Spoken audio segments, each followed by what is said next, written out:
A paz do Senhor Jesus, alunos da Escola Eternity, tudo bem? Estamos agora em nossa quarta matéria, segunda aula de Cristologia, tá bom? Vamos passar agora para a nossa segunda aula, segunda videoaula. Você que tem a sua apostila em mãos, tome ela aí. Tome também a Bíblia, tá? Para marcar as referências. E vamos começar de onde nós paramos, tá ok? Nós vamos aí na página de número 2, ou você que está com a apostila deve ser a página de número 3. Nós vamos ver aí no parágrafo 6, tá dando continuidade para Deus, a necessidade de Jesus ter vindo como um ser humano. Então, quais são as necessidades a qual Deus necessitaria que Jesus viesse na forma humana? Vendo bem que Jesus ele veio como homem e também veio como Deus, tá? Como Cristo, mas provando a todos que como homem poderia ser feito todas as coisas, poderiam ser feito milagres, prodígios e maravilhas por intermédio da criação humana. Então Jesus, ele veio como homem. Então, quais são as necessidades para que Jesus viesse como homem? A primeira necessidade era ser nascido de mulher, como diz a profecia no livro de Gênesis, capítulo 3. A primeira profecia está em Gênesis, capítulo 3, no versículo 15, diz que a semente da mulher,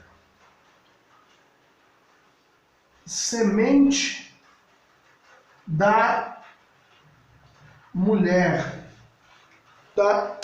Você que está com a Bíblia nas mãos, você vai ver que no capítulo 3, no versículo 15, vai nos dizer a Bíblia que a semente da mulher é a qual ferirá a cabeça da serpente, e a serpente o seu calcanhar. Então, a primeira evidência em necessidade de se cumprir a grande profecia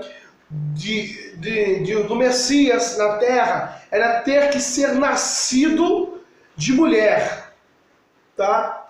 E quando a Bíblia se retrata ao ser nascido de mulher, ou melhor dizendo, semente da mulher, nós vamos reparar uma coisa muito importante. A primeira coisa que nós reparamos que é importante é que mulher não tem semente. Quem tem semente é o homem. Então o homem, ele lança semente na mulher, para quê? Para que a mulher venha ali dar a luz a um filho, certo? Mas por que então a Bíblia retrata como semente da mulher? A Bíblia se retrata como semente da mulher? Pois bem, pois a mulher ela não tem semente. Então, para que o homem não venha se gloriar, nós podemos entender que, para que não venha ter uma grande glorificação do homem, humano homem, então é-se feito a semente da mulher, ou seja, o Espírito Santo é quem age. Aqui é o Espírito Santo, é quem age na mulher para que a mulher venha então dar a luz ao filho. Então não houve participação da semente do homem, mas sim do Espírito Santo, aonde que nós podemos entender que é totalmente vinda do Espírito Santo de Deus e não vinda de homens para os homens se vangloriar, tá? Pois a profecia que tinha do Messias, ela era tão valorosa que os homens judeus, eles tinham muitos filhos, né, a fim de que um deles pudesse ser o Messias. Então era honroso para a mulher, em primeira instância, a mulher ser fértil, ou seja, a mulher dar luz a filhos. E segundo, a mulher ter muitos filhos, porque quem sabe, sentada à mesa, no momento do jantar, com seus filhos e com o seu marido, ela pudesse talvez ali enxergar ou ter uma esperança de que algum deles fosse o Messias escolhido por Deus. Então, quando há essa profecia da semente da mulher, quando eles entendem que virá da mulher, então os judeus começam a ter essa fertilidade com essa fé em que um dia possa vir da sua família mesmo o Messias, tá? Então essa era a crença que eles tinham, essa era a crença que valorizava o judaísmo, tá? Essa era a crença que eles creem até nos dias de hoje, pois muitos judeus, principalmente os judeus ortodoxos, eles não creem que o Messias que pisou nessa terra é o verdadeiro Jesus. Bem, então nós podemos ver que a primeira evidência, a primeira necessidade, aliás, era a necessidade de ser nascido de mulher. Então houve o quê? A primeira necessidade.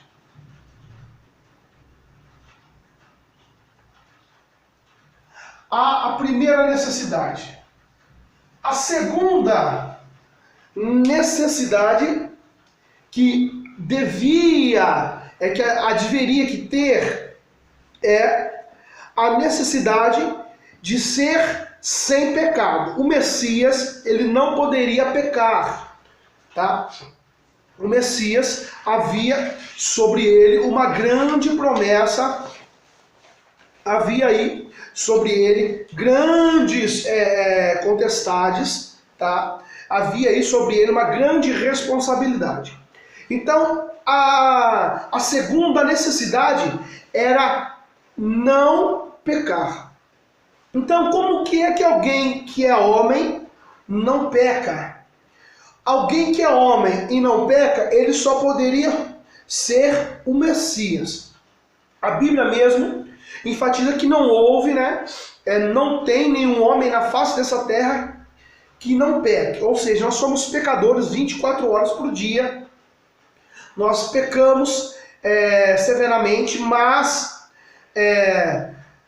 o Messias não poderia ter o pecado. Por quê? Porque ele era o Messias, ele era o escolhido. Então a necessidade era de que o Messias fosse 100% santo, certo? Puro. Então o Messias, ele não poderia carregar o pecado, tá? O pecado chamado o pecado da corrupção, ele é um pecado chamado corrupção total. Ele é um pecado que ele começa lá em Adão. Então o primeiro homem, Adão, ele peca. Então o livro de Romanos vai dizer que por causa de Adão pecar, todas as gerações pecaram. Então esse pecado está consumado, vamos dizer assim, de uma forma, por toda a humanidade. Ou seja, Adão peca, e Romanos diz que todos pecaram por causa dessa corrupção que Adão fez, desse pecado. Então toda a descendência que viria de Adão era pecadora. Então todos nós somos pecados por causa desse pecado chamado de corrupção total. Isso nós vamos aprender em amartiologia, mas eu só quero explicar para você, para que você venha ter uma ideia de que todos que vieram de Adão, no seu sexo masculino, certo? O seu sexo masculino. Mas como Jesus, ele veio da semente da mulher, então ele não passou pelo pecado. Ele passou pela semente da mulher, então ele veio automaticamente santo e puro. Por conta disso, Jesus ele foi desinstituído do chamado corrupção total, foi desinstituído do chamado pecado que Adão cometeu lá no Éden. Então nós já podemos ter uma ideia que o Messias ele não poderia pecar, ele teria e tem a responsabilidade de não pecar e não cair em qualquer tipo de pecado, tá?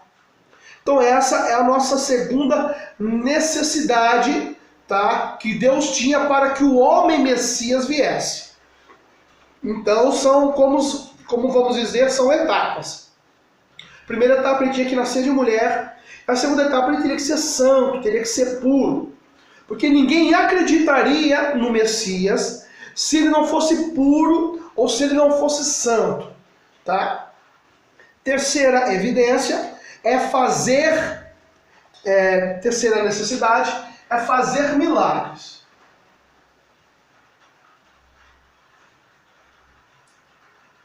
Quando Jesus faz seus feitos nessa terra, nós podemos ver que os milagres acompanham Jesus. Nós podemos ver que Jesus está pregando e fazendo milagres. Essa necessidade de estar fazendo milagres é nada mais que a necessidade de conter poder e conter unção. O poder que nós estamos falando é o poder que vem de Deus, ou o poder de Deus, e a unção, ela quer dizer um poder sobrenatural. Vamos lá. O primeiro poder é chamado poder de Deus. Então, quando Jesus ele veio nessa terra como homem e como Deus, ele veio com o seu poder. Ele crescia na graça, no conhecimento, ele crescia nos feitos, mas ele veio com o poder de Deus.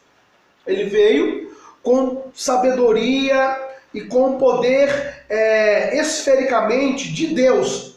Tá? Então esse poder de Deus era que ele determinava os milagres, quando, como e onde estavam acontecendo. Então Jesus, esse poder de Deus, nós podemos chamá-lo de missão. Por que missão?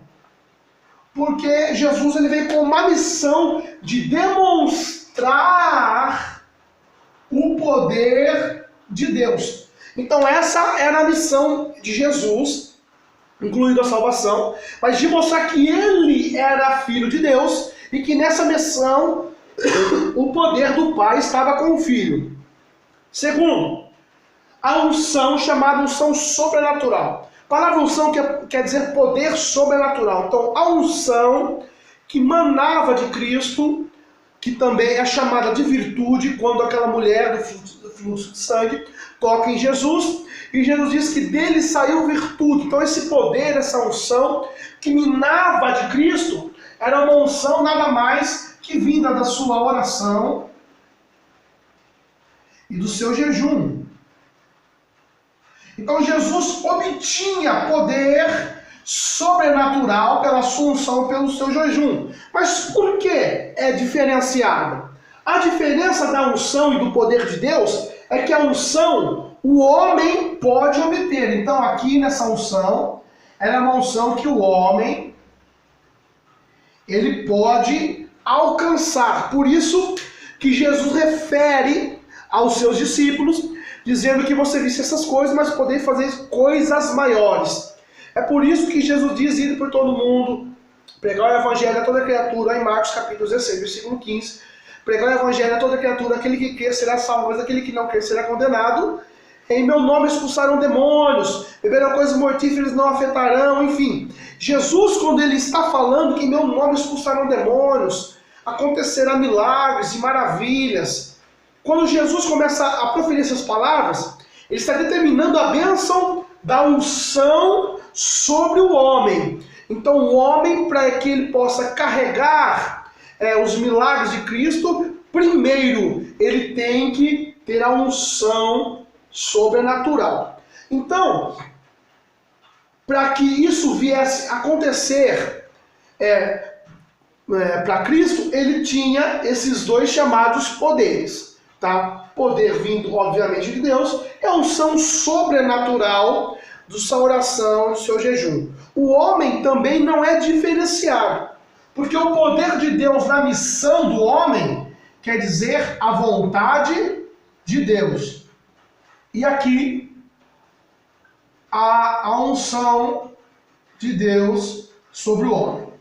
Então, só haverá milagres, maravilhas, prodígios, por causa da vontade de Deus na vida do homem e a unção de Deus do poder sobrenatural na vida daquele que ora, daquele que jejua. Então Jesus ele veio ensinar que para se obter resultados bons e a palavra alcançar muitos lugares pelo poder, pela graça, pela unção, tem que haver essas duas coisas no ministério. Primeiro, o poder de Deus na sua missão, ou seja, a vontade de Deus tem que fluir. Então, ninguém pode ser curado se Jesus ou se Deus não quer que aquela pessoa seja curado. Ninguém pode alcançar a cura de alguma coisa se Deus não disser que vai ser curado. Se tiver alguém debilitado com um câncer e não for para que ele não seja para que ele venha morrer de câncer, então Deus não vai deixar com que aquela pessoa morra de câncer. Mas existe o poder que o homem adquire na sua oração, no seu jejum, porque a Bíblia até diz e menciona acerca de milagres e também menciona acerca de demônios, há certos casos de demônios que sacam só jejum e oração. Então o jejum e a oração faz parte de um ministério. Então o que acontece? O homem tem que andar com a vontade de Deus e com a unção, o poder de Deus, para que a vontade de Deus venha a ser feita e para que pela unção desse homem, dessa mulher de Deus, pessoas possam ser alcançadas, curadas, libertas, restauradas, restituídas, enfim, para que o poder de Deus venha a alcançar essas pessoas através da unção de Deus. Então a necessidade de que Cristo viesse nada mais é do que totalmente também humana. Você vai ver que ele teria, primeira evidência, ele veio da semente da mulher. Segundo, ele tem que ser santo e puro. E no seu terceiro, acerca de milagres, ele teria que ter, já começa o seu ministério aqui na terra, com a total vocabilidade que Deus o dá, com a total vocação do seu ministério, tanto celeste como um ministério também terrestre aqui na face dessa terra. Nós vamos ver também que pessoas conheciam Jesus. Então, muitas pessoas se chegavam a ele. Tá? Quarto, ele tem a maior mensagem, ou seja, a Bíblia também diz que Jesus é o maior pregador. Tá? E nós vemos mais algumas evidências aí, tá? Para a total leitura aí do aluno que está fazendo o nosso curso. Tá? E, principalmente, ali na letra I, a ascensão, né, que é Jesus Cristo, que é a união aí da natureza divina e humana. Como eu falei para vocês já, é uma união, né, da natureza divina e da natureza do homem, sem confusão e sem mudança ou divisão. Então Jesus ele carregava essas duas naturezas nessa necessidade. Tá? Vamos ali, o parágrafo de número 7, você vai ver ali razões para crer em Cristo. Então há algumas razões para que nós venhamos crer em Cristo. Por quê? Porque sem as evidências racionais em crer quem é Jesus, nós não podemos afirmar ou nós não podemos simplesmente crer que o Messias que passou nessa terra, ele foi Jesus. Então, a nossa primeira razão ali na letra A, você vai ver que tinham muitas pessoas o quê? Falando de Jesus. Então a primeira razão, nós vamos ver aqui, razões para crer. Então a primeira razão para crer é que todo mundo falava de Jesus. Nós vamos ver que várias pessoas informavam de Jesus. Então o que havia? Primeira coisa para se crer é que todo mundo conhecia a Jesus. Então, a nossa primeira razão, havia muitas pessoas no tempo de Cristo falando sobre ele. Por que havia muitas pessoas? Por onde Jesus passava, nós podemos ver que Jesus pregava o Evangelho. Então, esse Evangelho que Jesus pregava era falado por muitas pessoas. Então, aonde tivesse Jesus, teria que já ter alguém que já sabia de Cristo. Tá? Então, principalmente no tempo de Jesus, que não existia internet, que não existia nada de redes sociais, mas nós vemos que chegava, nós lemos na Bíblia, que chegava assuntos que estava vindo o Messias, que o Messias tinha chegado. Houve sinais do céu quando nasceu o Messias. Então nós vemos que a propagação de quem era Jesus estava tendo uma repercussão muito grande. Então aí é o primeiro fato para se crer em Jesus. Por quê? Porque todo mundo estava falando, todo mundo estava conhecendo, todo mundo estava tendo experiência, todo mundo estava tendo uma convivência. Então, da soma de todas essas coisas, todo mundo estava conhecendo a Jesus. Tá? A nossa segunda evidência é que Jesus ele trazia algo novo para o judaísmo. Olha aí. Segundo, Jesus trazia algo novo. Por que Jesus trazia algo novo? Jesus ele não trouxe divisão. Jesus ele não trouxe uma repartição. Jesus ele trouxe algo novo para os judeus. Nós sabemos que principalmente na época de Jesus havia muitas pessoas que contradiziam Cristo, muitas pessoas que contradiziam seu ministério, principalmente os fariseus, os hipócritas, os escribas, e também os saduceus. E alguns deles só acreditavam na lei, não acreditavam na lei oral, ou seja, na lei pregada. Então Jesus ele vem trazendo essa ministração, essa pregação, a derivada ali junto de seu ministério de milagres, curas e maravilhas. Quando ele vem trazendo isso, ele está trazendo o quê? Algo novo. Por quê? Porque o milagre para os judeus era novo. Quando era feito, por exemplo, no sábado, quando era feito, por exemplo, dentro da sinagoga, quando curou aquela mulher em Lucas, que ela estava há 18 anos sofrendo de um espírito. Então, o que Jesus trouxe? Para que o judaísmo viesse passar a crer que ele é o Messias. Mas infelizmente muitos não creram. Ele trouxe algo novo.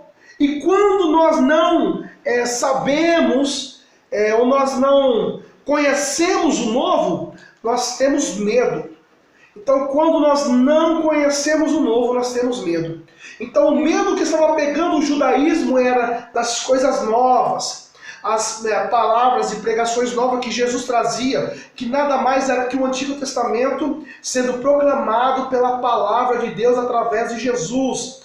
eram os milagres e feitos que só viam Deus fazer lá no Antigo Testamento, e quando Jesus chega no Novo Testamento, fazendo toda essa ascensão, fazendo toda essa proclamação do Evangelho via oral, falando, pregando e também demonstrações de poder, isso era novo para o judaísmo, tá? Então eles sentiram o quê? Primeira coisa, sentiram medo, só tiveram ele como um profeta e nada mais. Então, mas alguns judeus creram em Jesus, então daí foram tirados os judeus cristãos, que eles creem. Por isso que o algo novo que Jesus trouxe nada mais para a crença maior de muitos judeus que creem em Cristo até nos dias de hoje, para que nós também venhamos crer.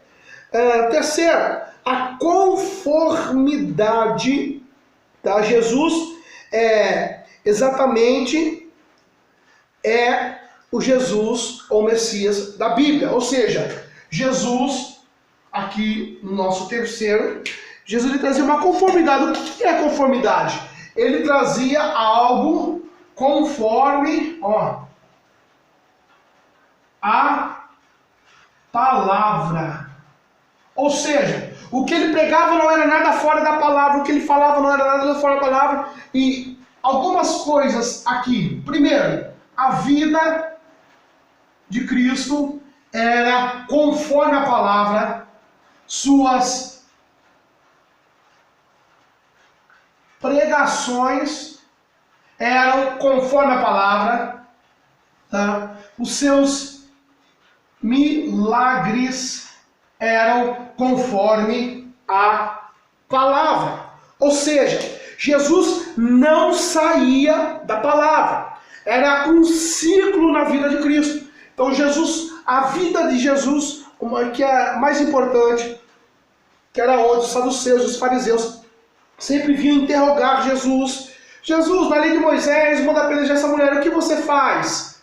Aquele que não tem pecado que atire a primeira pedra. Pronto. Estavam olhando, testando Jesus nas suas pregações, nos milagres, 5 pães e 2 peixinhos, nos sermões da montanha, tudo englobado na palavra de Deus. E também nos seus milagres que ele fazia, que seja feita conforme a vontade do Pai. E para que o Pai venha a ser glorificado no Filho. Todas as palavras que Jesus fazia, nada disso saía fora da conformidade. Ou seja, era conforme a palavra, era conforme estava escrito, era conforme que tinha que ser, era conforme que precisaria ser. Então havia a necessidade da grande conformidade com a palavra de Deus.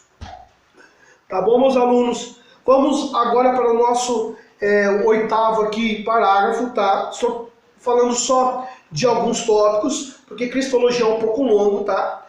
Vamos para o nosso 8º tópico aqui, divindade de Jesus. Então teria que ter algumas divindades, teria que ter o ato da divindade em Cristo. O que é isso? O ato da divindade na vida de Cristo provará as suas características. Vou repetir para você anotar bem.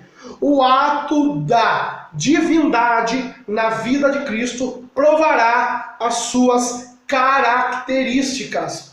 Primeiro, você vai ver que ele veio como Criador. Nós vemos lá isso em João, capítulo de número 1, versículo de número 1 também. Quando João fala que o verbo se fez carne, o verbo estava no começo, sem o verbo estar lá, nada do que foi feito poderia fazer. Estava falando de quem? Jesus.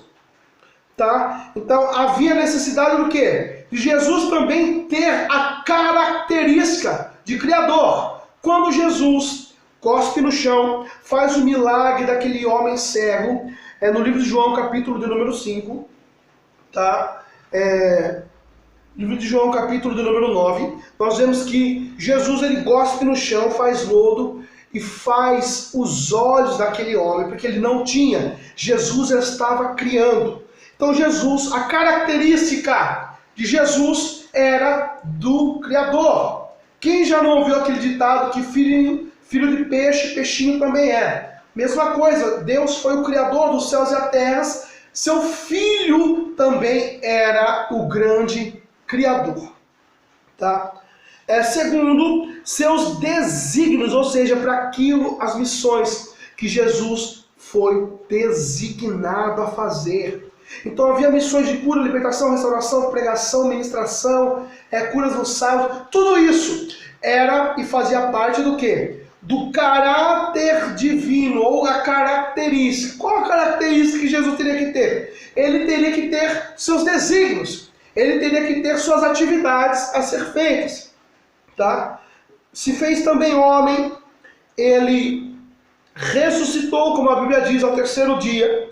Ele tem todo o poder como onipotente, onipresença e onisciência. Ele é sobre todos, ele é o resplendor da glória de Deus e é imagem de si, porque ele veio como homem, então ele seria a sua própria imagem. Tá certo, meus irmãos? Esse foi o vídeo de hoje, tá? De Cristologia, a nossa segunda aula, tá bom? De Cristologia, espero que vocês tenham gostado. Cristologia é uma matéria um pouquinho complexa.